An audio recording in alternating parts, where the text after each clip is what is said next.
Have you ever wondered what type of role social media should play in your business online marketing? It's a good question. In fact, it's one that came up over the weekend when somebody asked me not only what role should it play, but why shouldn't it be everything you do online?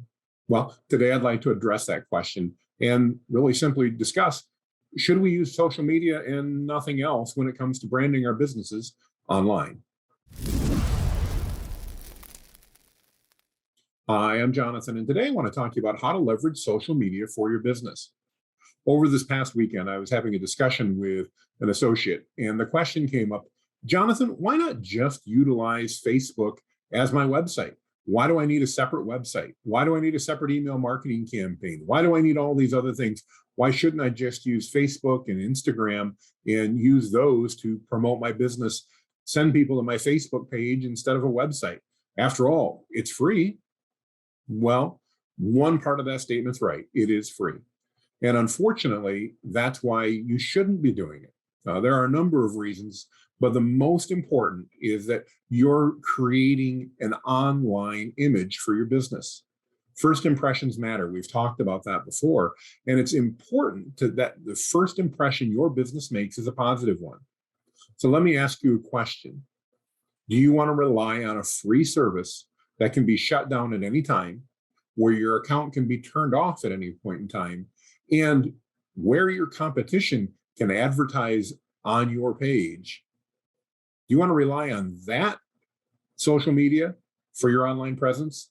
Do you want to rely on that social media to make a first impression? I don't think it's a good idea. The question came up this weekend because the person I was speaking to had had their Facebook account turned off.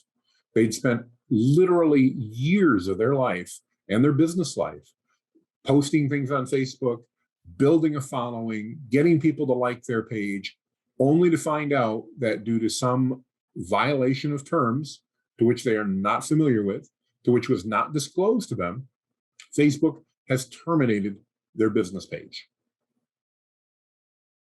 You may say, well, that's easy. You get a hold of Facebook, tell them there was a problem. Well, let me ask you this. How do you get a hold of Facebook? More importantly, how do you get a hold of a person at Facebook or Instagram or YouTube or Pinterest or any other social media platform? I'll wait while you let me know. You see, there aren't any 800 numbers that you can just call from a customer service perspective and get through. Facebook and social media don't even provide you with that option. That means there is no customer service. And because you didn't pay them for your page, even if you did pay them for advertising, legally, based on my knowledge, knowing that I'm not an attorney, you don't have any recourse against them either. On the other hand, if you have a website and you own that website and you pay for the hosting on that website, you now have an expectation that your business identity is protected and that the way in which you make your impression with people is protected because you own it. Not only that, you have options. You can move that website to other hosting providers. You can make a backup of that website and have that website transferred somewhere else. You can build and add tools to that website to create email marketing lists, to provide coupons and information to your viewers. You can do lots of things to engage with your audience. Now, does that mean social media is terrible? No. In fact, I highly recommend that you take content, the same content that you're likely to post on Facebook, and add that to the blog on your website. And then take that content and share that to social media. Share it to your business Facebook page. Share it out to Instagram and Pinterest and LinkedIn and YouTube and others. But bring people back to your website where you can control the information they see. If you own your website and you set it up properly, then you have control of that digital property and nobody's going to come squatting and try to take your visitors away from you. You've worked long and hard to build your business, whether you're just getting started or whether you've been doing it for years. It's an important aspect of your life. And the last thing you want to do is trust that critical income generating tool, your business, to a free service and be totally reliant on them. I hope this has made sense today. why utilizing Facebook or Instagram as your sole online presence for your business is not a wise decision.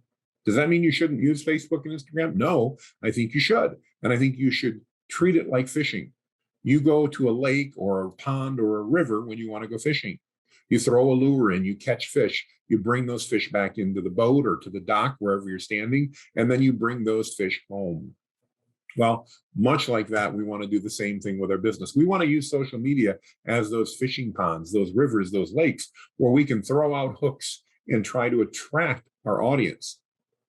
But when they're interested, much like reeling a fish into the boat and taking it home, we want to bring them back to our website.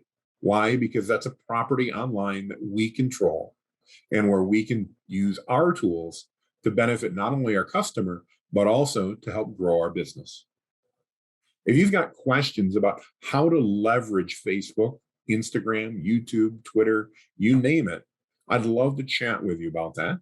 And if you've got questions as to why in the world you actually need a website, well, I'd love to chat with you about that as well. I hope this makes sense. And I hope if you don't have a website currently, that you think about investing in one for your business.